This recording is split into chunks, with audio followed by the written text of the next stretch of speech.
আমার সাক্ষী আছে। কে তোমার সাক্ষী?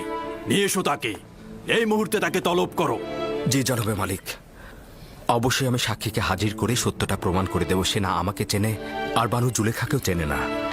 সে না আমাকে সমর্থন করবে, আর এমনও নয় বানু জুলেখার সাথে তার কোনো দুশ্মনী রয়েছে।